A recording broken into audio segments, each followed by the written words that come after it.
Well, it's that time again. It's 10 a.m. Coming to you a little bit earlier today, but we're talking about the ultimate Genesis games. This is your ultimate guide to the best Sega Genesis games, or at least we hope it is. If you've caught some of our recent streams, you'll know that we've looked at similar guides to the best He-Man and Masters Universe figures, and we've looked at the best NES games, supposed. And boy, did we have some mixed results, to say the least. So we're gonna jump in to the best Sega Genesis games. I've got 3 lists, and then I also have a list of something I want to cross-reference with. We'll get to that in a minute. Let's talk about our initial feelings when it comes to what a great Sega Genesis game should be, or what we feel it is. Right. This is a great way to frame what these lists hopefully will include. When I think of Genesis, I think of 3 specific genres of games. I think of platformers, I think of RPGs, and I think of shmups, shoot 'em ups. I guess beat 'em ups could be in there too, but they're not high up on my list of those 3.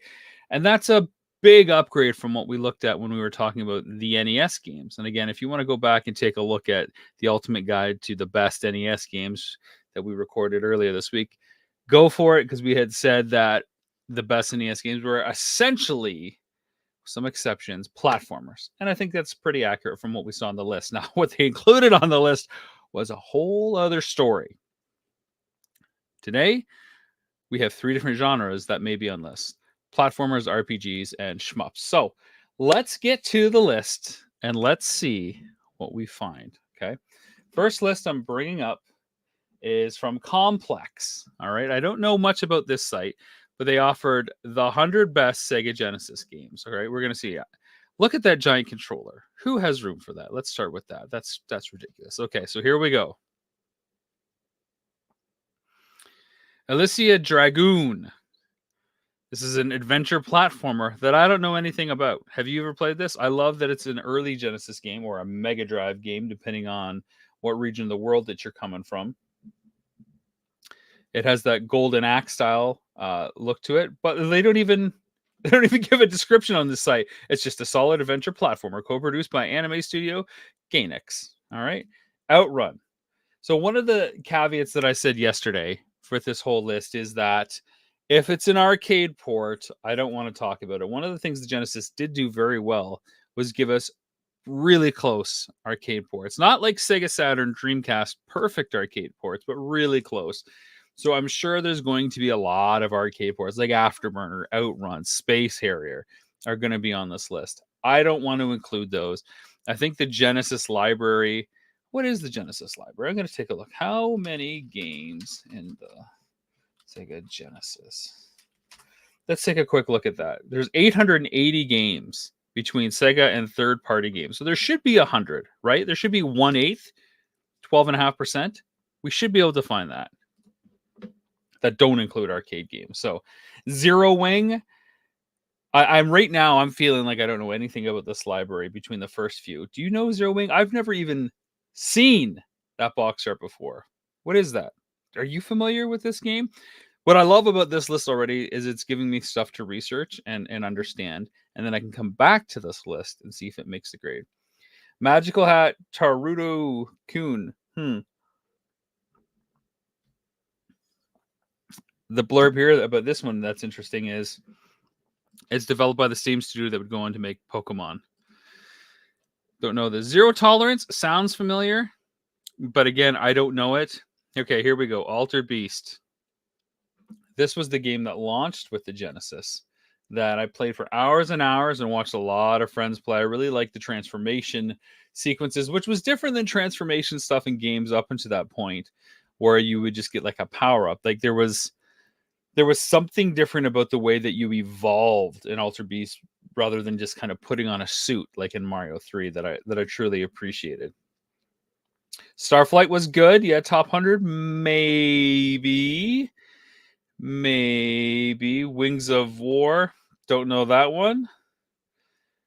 Mazen Saga Mutant Fighter. My goodness, I feel like I don't know anything about the Sega Genesis all of a sudden. Mega Bomberman. So, I love Bomberman. I fell in love with Bomberman on the N64 and then went back and found subsequent versions. And Mega Bomberman is a really great really great port of the Hudson Sunsoft game or Hudson Soft game. Uh, it's unique. It never came to North America, but it was a lot of fun. It was way more colorful than I expected Bomberman to be, especially after playing it on the 64. And it felt more arcadey, which made that one-player solo experience more addictive, which was a really good thing for me because I didn't have a lot of friends that had a Genesis. I don't think I had any friends other than Jay that had a Genesis. My one other friend who I always played NHL with, Oscar. We always played NHL games, but he was definitely not, I wouldn't say, a Bomberman kind of game. So Monster World 4. Okay, yep. This is pretty good. Jungle Strike. Not loving it. Gain Ground. I don't know this one at all. Atomic Runner. I don't know what is making up this list so far. And certainly the blurbs that they're including here leave a lot to be desired. Eliminate Down. Not sure that this Rolling Thunder 2. Okay, this is a great game. Absolutely should be on here. I would probably put it a little bit higher. Crusader of Senti. So this is a super, super expensive game if you can find it by Atlas. It's just, well, it's saying right here, it's inspired by Zelda, and it's a very literal take. This is like a $2,500 game, I think. I think we saw it recently when we were shooting N64 Quest, and it was like $2,500. Now, whether that price is accurate or not, I can't tell you, but I believe that's what it was retailing for. So if you find this game, good luck. It's one that I definitely want to look into. Now we're talking here. Lakers versus Celtics in the NBA playoffs. This is one of the things that Genesis did very well in that IP branding, especially with their early games. Think about how many of those early Genesis games have IP tied to it, right? Where it's Michael Jackson's Moonwalker, Tommy Lasorda's Baseball, The Amazing Spider-Man. So it's all these IPs that branded on a game. Like, they were ahead of the curve in that regard, like preaching what we knew, which helped get the sale made. A lot of those early Genesis games were either built on arcade ports or established IP or celebrity status. This is one of the first ones, Lakers versus Celtics. And I remember playing this a lot and thinking at the time it was one of the best basketball games. There was still something missing, and I'm sure we'll get to it soon. Mega Man and the Wily Wars. Again, an outside port. It's not exactly an optimized 16-bit quality leap over the NES games, but we were happy enough just to have the first 3 games in a single Mega Drive cartridge. That's right. So it's Mega Man 1, 2, 3. It's playable on Genesis, which is nice, but it's not like, oh, wow, this is next-gen Mega Man. It's just kind of like, here it is, your ability to play it. I definitely would include it on the list because they're great games. But what does that also say about the other games? Here we go. Okay, now Ghostbusters for the Genesis. Now this is weird because it's Ghostbusters, but it's a platformer. It's certainly not like the NES game, which was brutally hard, but felt more like Ghostbusters conceptually in that you'd get a call, you'd go to bust Ghost, you'd come back, upgrade your equipment, and repeat and rinse until you could go get Zool.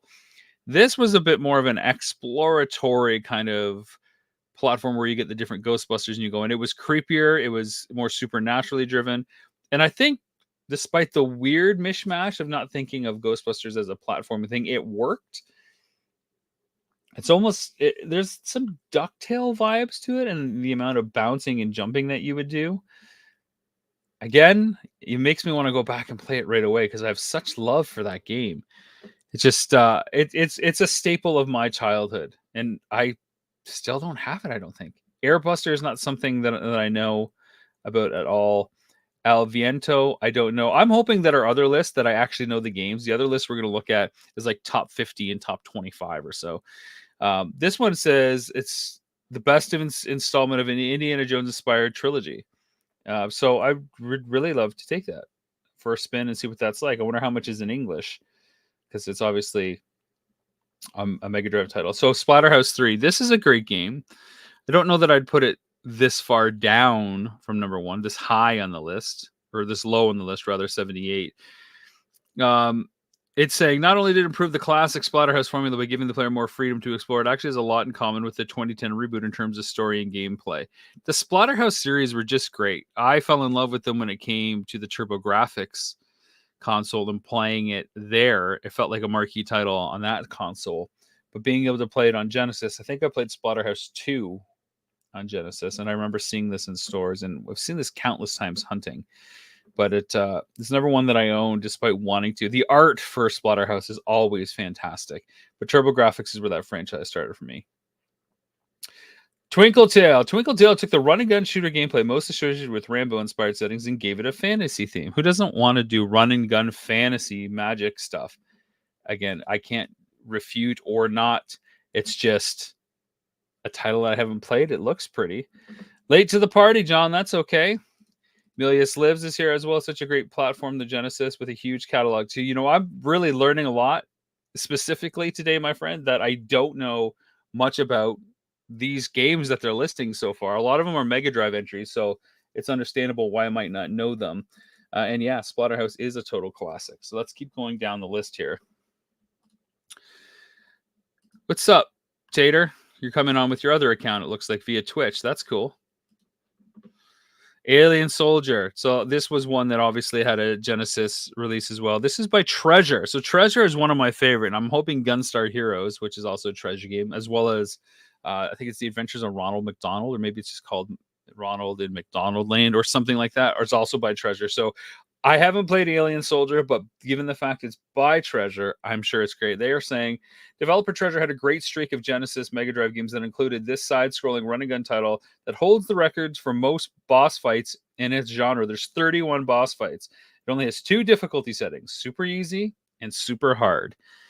That alone makes it worthy of discussion in any kind of video game. I love that it's super easy or it's super hard. Did you guys love Treasure? Did you play Alien Soldier? Let me know if you played. Crackdown. I don't know what this game's about, but I love it. And I'm sure there's an amazing story behind it. One of the best parts of this top-down arcade port was the Metal Gear Solid-like ability to stick to walls. In this case, it was to avoid gunfire. So arcade port, you know how we feel about that. We push them to the side. They don't count in our list.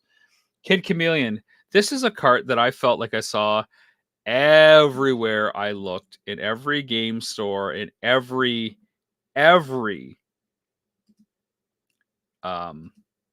shop, every retail store, every catalog.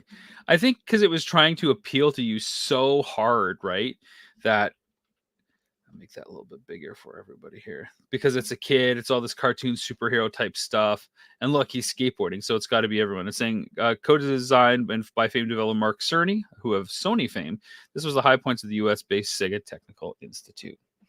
Do you guys have memory of Kid Chameleon? It's one of those titles that I was just sick of seeing everywhere. Yes, we spit on arcade ports, and I'm glad you thought Kid Chameleon was fun. So far, my blood has not begun to boil like it did yesterday. Batman Sunsoft. Okay. All right. This Batman, what do they say about this? Batman Sunsoft stayed surprisingly faithful to the 89 film. It may have sold more, if not for the fact that the black box showed screenshots from the NES version. Can you imagine basically selling a game that only showed NES screenshots instead of the Genesis screenshots? I don't think that's really helping your case. Way to go, Sunsoft, on the box art for that one. Steel Empire. Okay, so I didn't know that this was based on Miyazaki's Castle in the Sky, but that's awesome. It's a steampunk shooter. This is one of my favorite box arts of all time.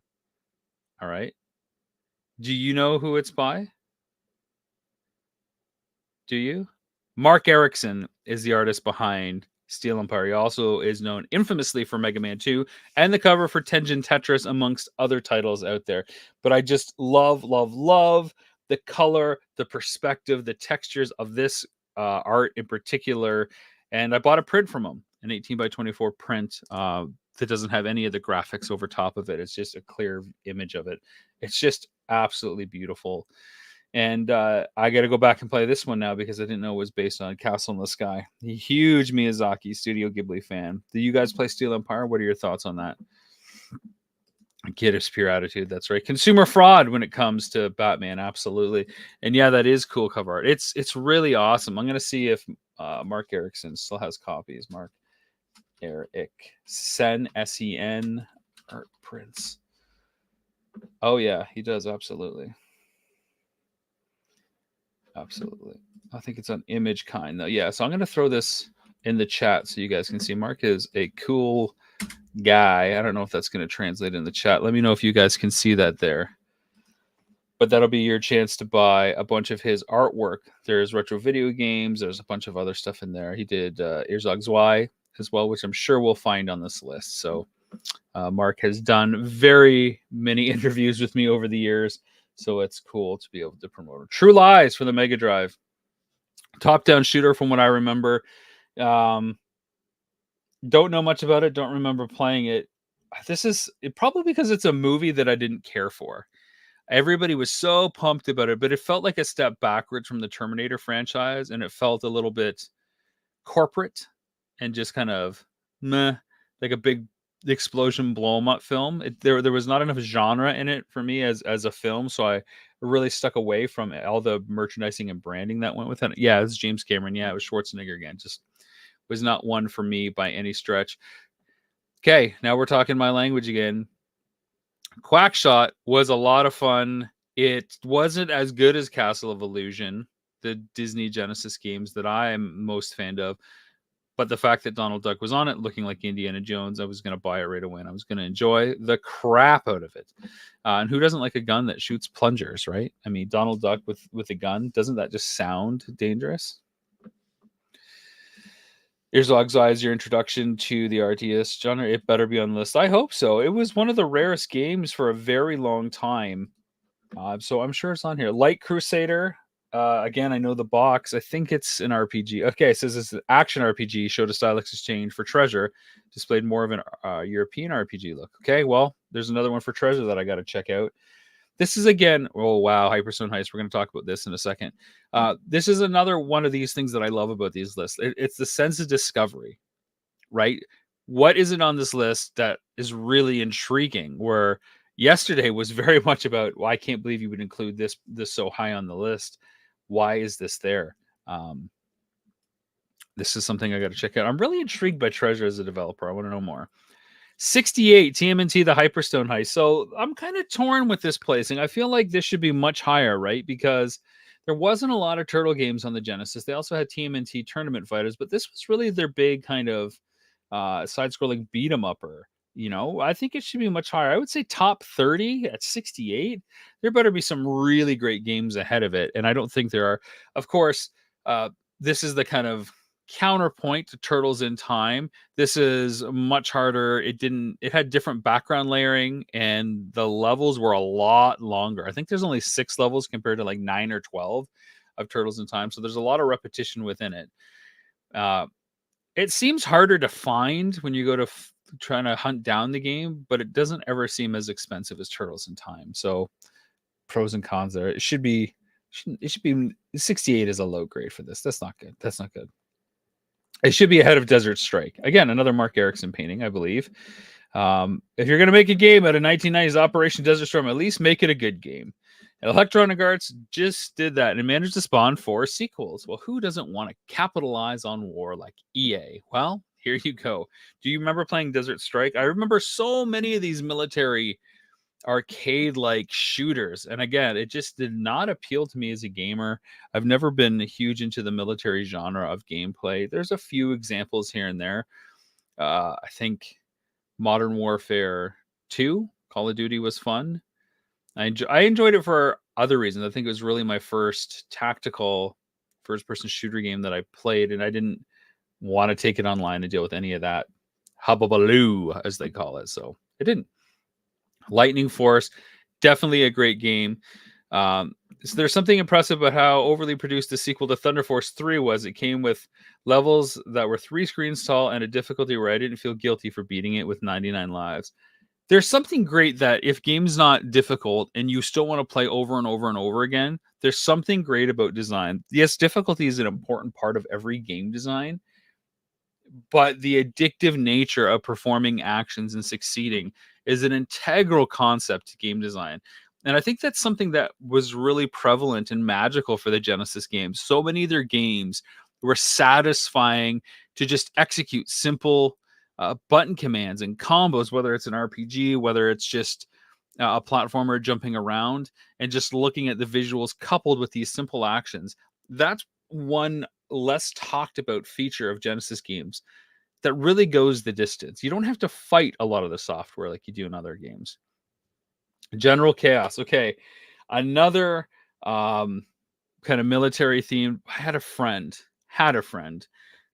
that was obsessed with General Chaos. You know, it's very much strategy arcade kind of game. Not something for me, but I get the appeal, and it's one of those EA games. So look, I love that EA has different covers when it comes to Genesis. They really were on their own. They really struck out to have all their games branded differently. But there's something I love about those early Genesis games that had the grid pattern, that had the template at the bottom, that just made them all uniform. It was just satisfying and appealing. I don't like the red stripe Genesis games as much, but at least you got a little bit more of the box art. The third party stuff like EA, where it's just kind of this mishmash of whatever, I don't love it. I should go back and play General Chaos again. Dynamite Heady. Is this something you played? It's a treasure title. I don't know it though. The treasure is all over the map, but I must say I think there's 4 or 5 at this point in the top 100. So I wonder if this was written by treasure people. Shadow Dancer has a huge following. The fact that this is the Secret of Shinobi is kind of like awesome. They're saying, I bought this the day it came out expecting a port of the arcade version. I was wrong, but I wasn't disappointed either, although the box art is rather questionable. Yeah, it looks like a G.I. Joe. It reminds me of G.I. Joe the movie, the box art with the Statue of Liberty there. So there you go. Alex Kidd in Enchanted Castle. So one of like the early Sega mascots that never really seemed to take out. And here's an example of that grid-like pattern I was talking about for the box art. You know, Alex Kidd was almost a mascot, and then he was kind of taken over by Sonic. He's just kind of goofy looking. There's just nothing super appealing. Sadly, this is the only 16-bit outing by unofficial Sega mascot Alex Kidd. While it endearing in its visual design and cute rock, paper, scissors showdowns, Enchanted Castle was also difficult for not having a life bar. One hit, and Alex Kidd lost a life. So we talk about difficulty in some of these games and what's fair and what's not fair. You got to be... There's something to be said for having a challenge and making the game last a while, especially if you only get one for your birthday, you only get one for Christmas. But that's unforgiving. It really is. Fearless 3, more than a Castlevania knockoff. This has a much anime style drama during the game and plays as it does during its cutscene. So this is not one that I've played. The fact that it's a Castlevania knockoff makes me super excited.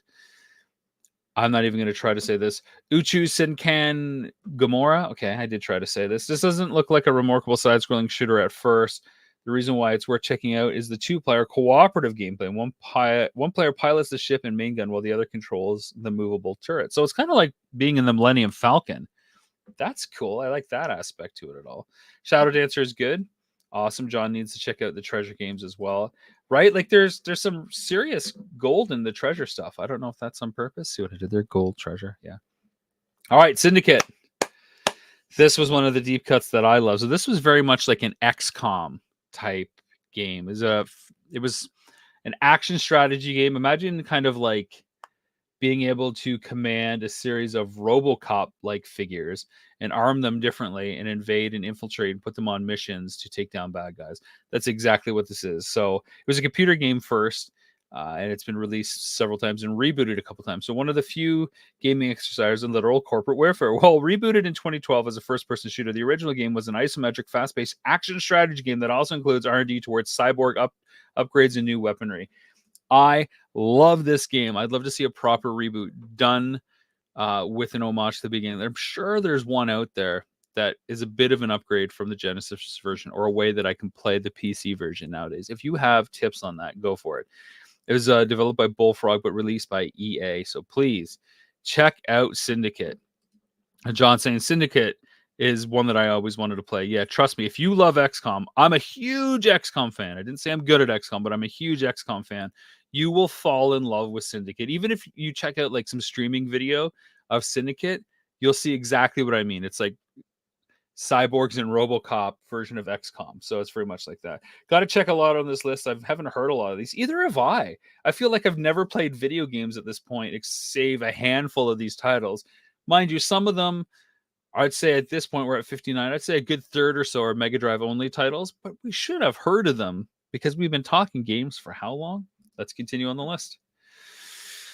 Rocket Knight Adventures. Yep. This is a kind of Sonic clone by Konami.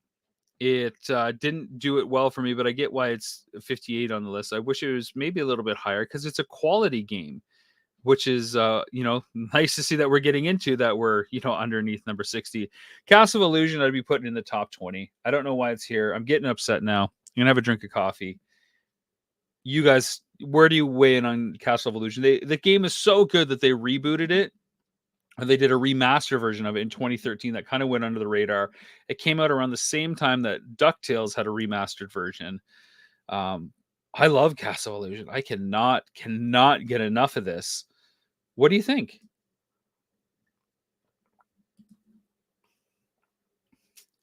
Castle of Illusion is better than Panorama Cotton. I don't know what this is. This certainly wasn't Mega Drive wasn't pseudo 3D shooters like Space Harrier, Super Thunder, Burning Force Galaxy. Panorama Cotton wins out for being the most technically impressive and for having a witch. Okay. Sunsoft, pseudo 3D shooter that has a witch. Your guess is as good as mine. Toe Jam and Earl. This was one of those games that I wanted to love that had that kind of teenage attitude, almost like Sonic, but it was just it's kind of difficult as a kid. I remember I wanted to love it more than I did. It was difficult to make jumps. I didn't understand the narrative too much. I know you had to find like objects and piece together. The sequel I seemed to like more, Funkotron. It obviously has a cult following. It's been rebooted. Yeah, I don't know. I don't what else to say about that. It's a staple. It's certainly worthy of discussion. I feel like this is a good grade for Toe Jam and Earl. We'll see what else comes next. Columns, again, not a game that I love.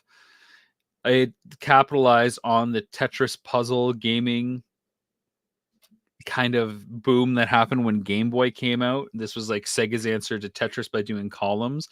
Clax was another one that seemed to come out around the same time, but columns was like a prettier version. You can tell by all the gems and jewels, the way that it was positioning lights, and they would fall down the columns. They're even saying right here, this is one of the better post Tetris falling piece puzzle games for Genesis. Didn't love it. Biohazard Battle. Roger Lovelace did this cover. We've talked to him, especially on our video game box art, the stories behind the covers. Side-scrolling shooter Paradise on the Genesis. This game's Japanese title, Crying. That's interesting. Crying is the name of that. Never played it. Again, one of these, shooter games. Like I said, we're going to be talking about shooters, shmups, platformers, and RPGs. Not there. Golden Axe. This is as far as it is, huh? It's only at 52. I would have put this. Maybe the other Golden Axe titles are up early. We still haven't seen any Phantasy Stars, so I'm guessing all 4 Phantasy Stars are within the top 50. What other games haven't we seen yet? Some big franchises that should have been on the list already, do you think, that we haven't seen? So there's Phantasy Star. We haven't seen any of the Sonic games. Haven't seen NBA Jam. Haven't seen any of the NHL games, any of the Madden games. What else out there? Moonwalker, like I mentioned. There's a lot of titles to come in here. 52? No way. Yeah, Eco the Dolphin. We're missing that. Let's keep going. Maybe we'll get to it. Maybe we will get to it. Here we go. Here's a Sonic game. Robotnik's Mean Bean Machine. Can't say I played it. They're using the cartoon artwork here from the cartoon show, so this was much later. Puyo Puyo was seen as marketable to 1983 American gamers, so Sega rebranded it as Sonic the Hedgehog spin-offs. Okay, so this is just Puyo Puyo rebranded. That's all right. Oh, here we go. Moonwalker, number 50, like we talked. Golden Axe 2. Here we go. Okay, now we're getting into the meat and potatoes. Golden Axe 2. Granada. Okay, don't know this one. Another solid Wolf Team project with Matoyo Sakuraba on music duty. This one features the tiniest tank on the list. Castlevania Bloodlines. I was wondering when this one would drop. I would put this much higher. This is a great game. And for it to be this far down, I don't know. Adventures of Batman and Robin. I'd be putting this much higher. This is one of those games that I absolutely love. Based on the animated series. It's just a fun game. It is very hard to track down. So if you can find the Adventures of Batman and Robin, go for it. There's also a version on Sega CD. Wonder Boy. This is the first Wonder Boy we've got to see as well. Wonder Boy is a classic franchise, and this is probably the best entry in the series. Again, why is it so far down on the list? This should be top 30. Easy. Here's the Eco the Dolphin. So I'm starting to feel much better. Streets of Rage, yes, is another one that we got to get to, John. Streets of Rage is missing from this, but now we're getting into the groove. At least we're getting into the Sega Genesis from my neighborhood that I remember. Mutant League Football, yes, Mutant League Hockey better be on this list as well. I would definitely put this in top 30 ahead of any actual Madden games as well. Warsong, don't know this one at all. Treco, it felt like the kind of strategy game you graduated to after beating Shining Force 2. Yeah, we haven't seen any Shining Force 2. Is Vector Man on the list? Here's Pulse Man. It's Mega Man meets Sonic the Hedgehog. Oh, Vector Man's right here at 40. How funny is that? I used to be obsessed with this game when this came out. This and Comic Zone. I bet Comic Zone is coming up as well. But Vector Man and Comic Zone, for some reason, were games that I just needed to play. They just seemed like so much fun. Look at this. There's a contest. Play to win $25,000. Interesting. Interesting. All right. Back at it with Road Rash 2. Road Rash is, it played better on other consoles, so I don't know that Road Rash needs to be here, but I have many. I think I played it most on PlayStation, 3DO for sure. You just beat the crap out of other motorcyclists, hence this amazing cover art by EA. Flashback. This was one definitely that I played. It felt a little difficult and I couldn't get into it the way that I wanted to. It felt like you were definitely doing a lot of exploring in these massive environments, but I didn't feel really in tune with the environments. There was always like such an obstacle. Like you couldn't do everything you want. Remember how I said one of the things the Genesis did really well was executing simple commands and like being able to just do that over and over and getting a sense of satisfaction. That this was not one of those games that I felt loved it. Earthworm Jim, oh my goodness, you felt like you were playing a cartoon. Where are the other Disney games? We saw Cast of Illusion, we saw Quackshot. Where's Aladdin? Where's Lion King? I'm betting top 10. But Earthworm Jim, this is a huge game. You should be rated. Oh, look, they're even mentioning it here. Cool Spot. Remember Cool Spot? Yeah. This put Shiny Entertainment on the map. It was also their first game. It helped designer David Perry came into a project with a ton of experience working on licensed properties. So he had worked on Aladdin and all these things. So that explains why it's so good. Mortal Kombat 3. Yeah, we haven't had any Mortal Kombat games. Why have we not had any Mortal Kombat games? John saying, I played Road Rash on PS1. It was really repetitive, but you played it for the soundtrack, man. The Kickstand by Soundgarden. Awesome. Earthworm Jim is a classic. I agree. Mortal Kombat 3. Never played MK3. I tried MK2, didn't like it. MK1 was still my favorite. So here we go. Comic Zone, like I said, it almost has a Kid Chameleon look to it. But fun. Strider. Oh, yes. Strider. Look at this amazing Mega Drive art compared to what we got on this side. Sonic the Hedgehog at 33 and Strider at 34 and Comic Zone at 35. There better be some fantastic games for these to be so high on the list and not lower to number 1. I swear to goodness. Is Bubsy ranked higher? The only downside to the brilliance of Sonic Hedgehog was a subsequent wave of mascot-based platformers that came out. Bubsy, Arrow the Acrobat. I hope Bubsy is like number 1. Ease 3, Wanderers from Ease. So this is a huge... Why are they showing the TurboGrafx 16 artwork here? It's fast-paced action RPG. It's not one that I have a lot of experience with, but it's a huge series. And if you love action-based RPGs, it seems to make sense that it's here. Ristar. So this was also on the Master System, I believe. And let's see what they say. The concept of this humanoid star evolved from the same design talks that gave birth to Sonic the Hedgehog. He was even considered to replace Sonic as Sega's mascot in the mid-90s. That would seem weird. It's too cartoony, too kiddie. And, Sonic was a little bit about attitude. This feels a step closer to Mario. I don't see that. Earthworm Jim 2, higher than Earthworm Jim 1. Okay. Disney's Aladdin is 29. Oh my God. Okay. I have to walk away at this point.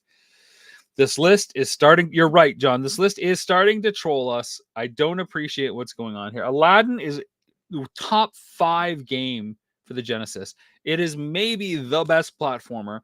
It is also one of the best examples of a Genesis game being better than the Super Nintendo counterpart. I can't believe it's this high on the list. It's got to be much lower. I mean, like to number 1. Like it should be higher, closer to number 1, and it shouldn't. Top 30 doesn't count. No, top 5, Aladdin. What do they say? It might look dated today, but the game's animation went a long way into making players feel like they were reenacting the animated film. The music is awesome too. Dune 2, Battle for Arrakis. Play this, and you can see where Command and Conquer got many of their ideas. This is just not on my radar at all.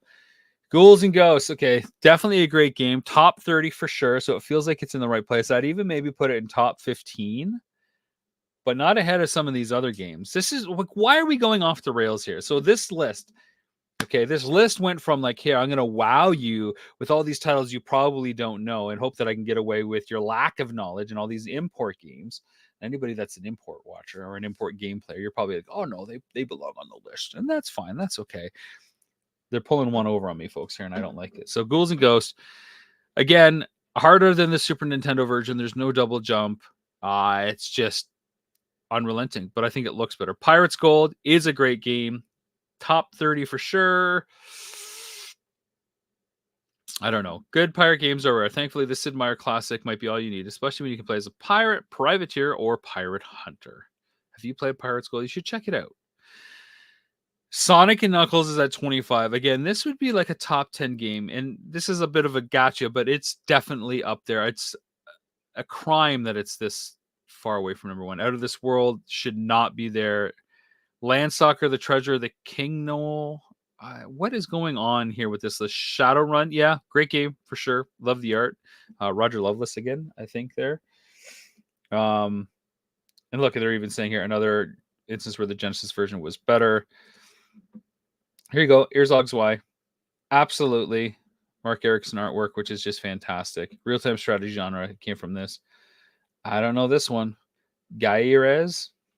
It's a shooter, is hard, but it's unbelievable. Shining Force. Okay, top 20. That makes sense to me. Musha. Again, one that's hard to find. Mech type game. I'm good. Sonic the Hedgehog 3 at 17. Oh. NHL 94 at 16. So a lot of people might be surprised that we're getting an NHL sports game. But I would put this in the top 10. I really would. It was that much of a genre-defining switch. Look, still regarded as one of the best sports games ever. There's even an active tribute site, aptly named NHL94.com. Shinobi 3, Return of the Ninja Master. This was the only Shinobi game I had growing up. It's good, but I didn't love it. You know, I would probably put it top 20, top 25, but not top 15. Thunder Force 3, nope. Here you go, some Streets of Rage there for you. Absolutely, it belongs in here. Top 20 for sure. Beyond Oasis. This is great. This is actually a good title. I would put it top 20 for sure. That is at 12. I think it's probably depending on who you are as a player if you really liked it. Again, you're going to get lots of comparisons to Zelda on this. Ancient's first solo effort on a new IP transcended its superficial Legends of Zelda comparison, supported yet another remarkable soundtrack. I think only wish he had the support of elemental spirits like Prince Ali had in Beyond Oasis. So that might be one if you're a Zelda fan to go back and try. Madden 94, number 11. I'm surprised that it's at this. It's not a better positioning. It's the first Madden game we've seen. Okay, let's get to the top 10 real quick. Target. Okay, we're starting with Target Earth. No, get out of here. Let's see their justification. Set 200 years for Target Earth, casting a massive mech who must defend Earth from an incoming cyborg invasion. Think Contra with sci-fi elements like a jetpack and 14 futuristic weapons. It's fiendishly difficult. Fortunately, it's available on Nintendo Switch Online, which gives you rewind powers that didn't exist when the game launched. Ranger X, nope. Sonic the Hedgehog 2, again, should be a top 5 game. I don't need to add anything we know about Sonic 2. Phantasy Star 2, top 10 for sure. Happy that it's here. Revenge of Shinobi, top 10 for sure. Contra Hardcore, no, it should not be here. Get rid of it. Top 5 is not the case. Streets of Rage 2, top 5. I think this should have been where the other Streets of Rage was at number 12, not necessarily here. Okay, I feel like we're getting really punked right now. Shining Force 2, Phantasy Star 4. So we said, where is Phantasy Star 4? Finally, we got it here. Don't do it. Gunstar Heroes is number 1. They're saying Gunstar Heroes by Treasure is number 1. I'm not surprised on that, okay? But I don't think it's the best Sega Genesis game. I can't tell you what it is. I mean, that's a little too subjective. I would probably say not this game. It's good. Top 5 for sure. I'd probably pick a Sonic game for a bunch of reasons, or Phantasy Star 4. So maybe I'm not that far out. But this list, I don't know. Okay, we're done with this list. Let's quickly scroll onto another list and just see See where we land on that one. This is the top 45 games by Retro Dodo. Let's see. Vector Man 45, not far from the other list. Eco the Dolphin 44. We're already getting into the good meat. Dune, Battle for Arrakis. Okay. I didn't notice before that Dune had an MA 13 rating. Interesting. Samurai Showdown, that was missing from the other list. That is definitely a great game. NHL 94 at 41. Okay, now we're getting trolls. We're getting Phantasy Star 4 at 40. Getting upset.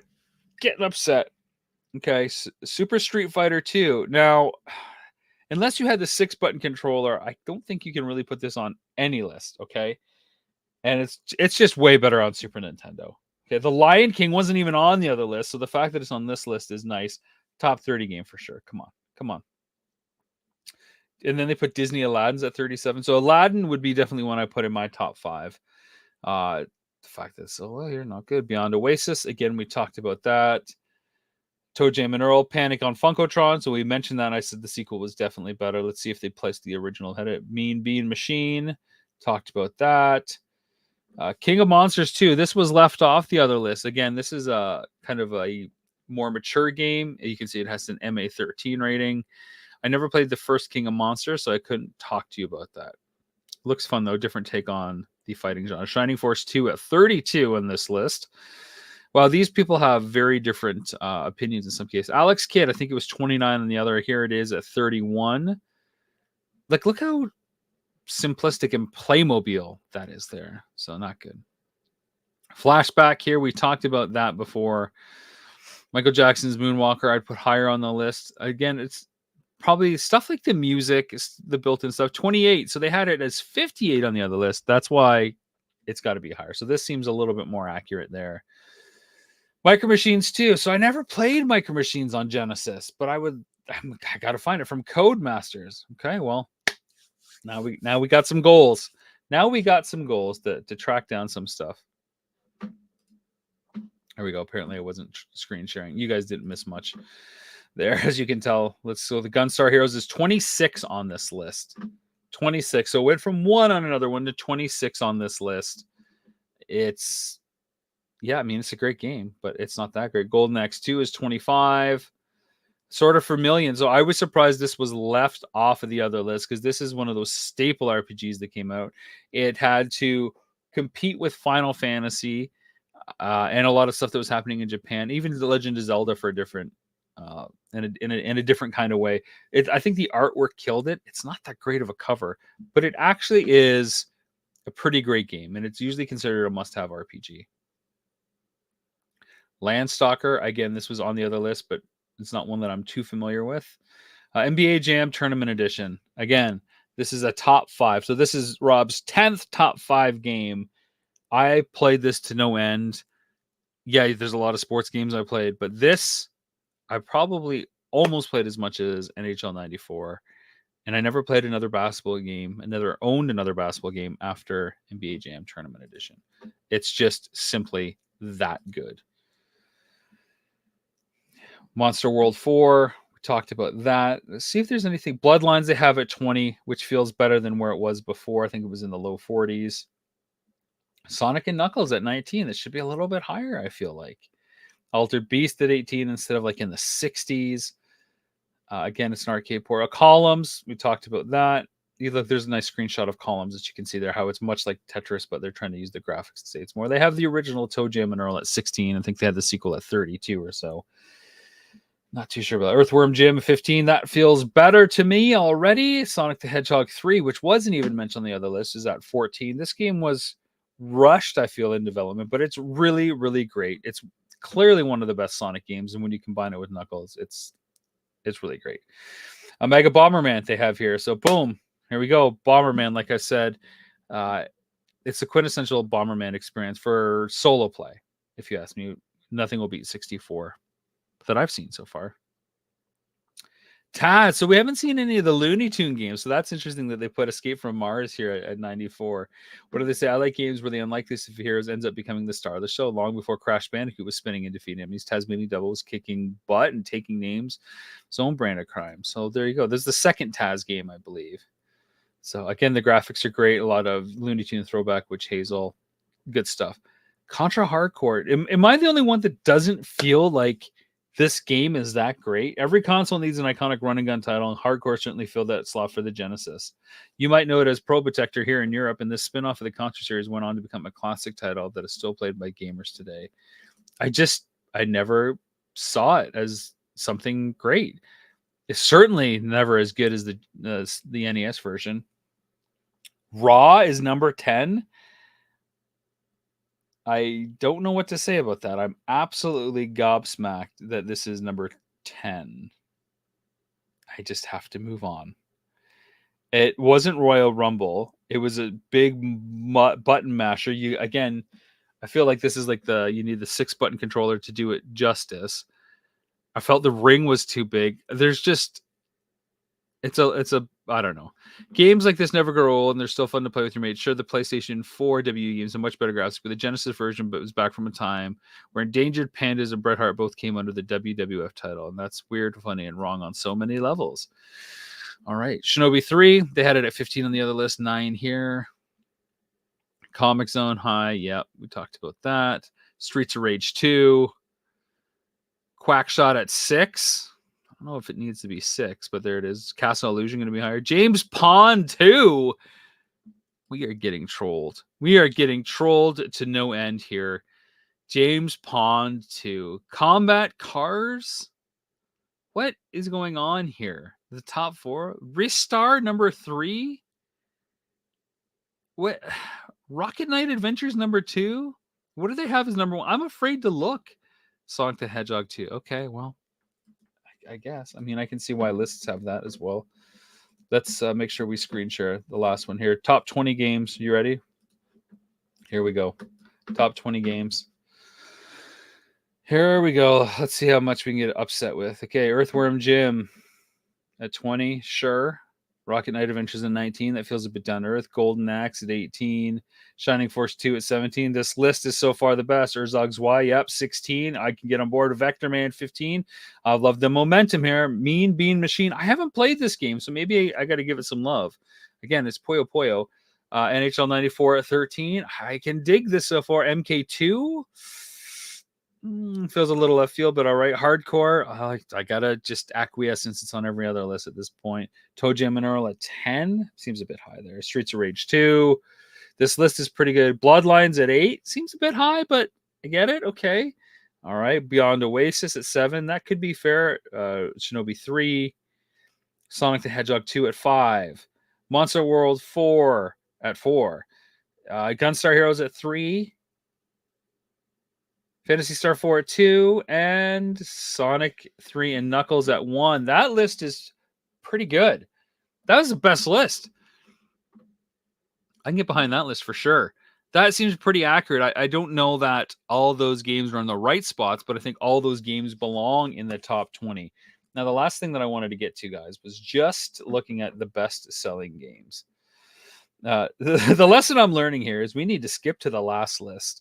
If we started with the last list, what fun would it be when we going backwards the other way? I don't think that we would have as much fun as we're clearly having. So let's look at the best-selling games. I'm going to scroll down here to the end first. This is, of course, from the heavily researched Wikipedia that we all know and love. Mighty Morphin Power Rangers. I think this is like the top 20 or so selling games. Mighty Morphin Power Rangers, a million. X-Men, which wasn't mentioned in any list. Sonic Spinball not mentioned. NFL 94, NFL 98, Miss Pac-Man. Jurassic Park wasn't in there at all. Easily a top 100 game, Jurassic Park. Mortal Kombat 3, Altered Beast, Street Fighter 2, Championship Edition, Mortal Kombat 2, NBA Jam. Not Tournament Edition, just NBA Jam. Mortal Kombat 1 wasn't on any list. It should have been for the blood code alone, right? What's up with that? Sonic Hedgehog 3 and Sonic and Knuckles, 4 million copies. Disney's Aladdin, see, there you go, 4 million units. Sonic the Hedgehog 2, 7.5, and Sonic the Hedgehog 1. See? How is Disney's Aladdin not higher on any of those lists? Top 5. Sonic the Hedgehog 1, well, 15 million because it was bundled with the hardware, so got to take that out. Same with Sonic the Hedgehog 2, 7.5. It was bundled with a lot of the hardware, so hard to say. Outside of that, though, Disney's Aladdin, 4 million units. Pretty great.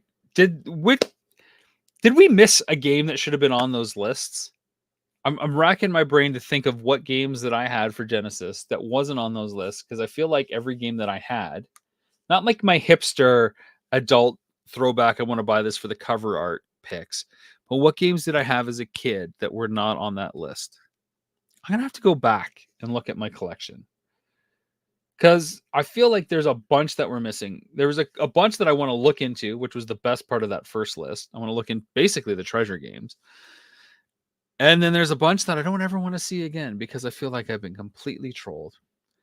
Anyways, folks, thanks so much for spending the time with me today. Again, this stream and all our streams for the next little while are in support of the Planet Cool Stuff Kickstarter. Go to Kickstarter right now, search Planet Cool Stuff. It's our new 13-episode series that talks about video games, that talks about toys, that talks about movies, music, cartoons, and everything in between. And you get to know the people behind them. And you get to hear the stories, and you get to hear experts. So people that live the life, people that created the life. It's everything in there. We've already hit our goal. This is your chance to get a copy of the series on DVD or some really cool perks. You could come on the podcast and do one of these lists with me, which could be fun.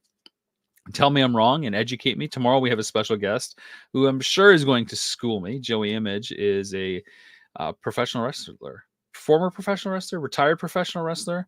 He's still in the scene doing stuff, and we're going to hear from him tomorrow. We're going to go through the world of wrestling, in and out. He's going to tell me everything I need to know and what I'm missing, because I'm out of the game when it comes to wrestling stuff. So chime in with that. But Planet Cool Stuff, if you want to be a heroic sponsor and have your logo at the beginning of every episode, we have a goal for that too. But I think the one reward for Planet Cool Stuff that everybody is truly appreciating is getting a really bad sketch from me. So I'll draw your favorite pop culture character in a really bad way. Not because I'm a bad artist, but just because when I try to do something really good, it never really turns out good. And it'll be a one-of-a-kind art piece. And I think it's only like $15, and you get a digital copy of the series. How fun is that? I'm going to start doing some of these sketches on these live streams as well, if I can. So that'll be fun. Thanks so much, everybody. Have a great day. We will see you tomorrow at noon, 12:15-ish. All right? Take care. Cheers.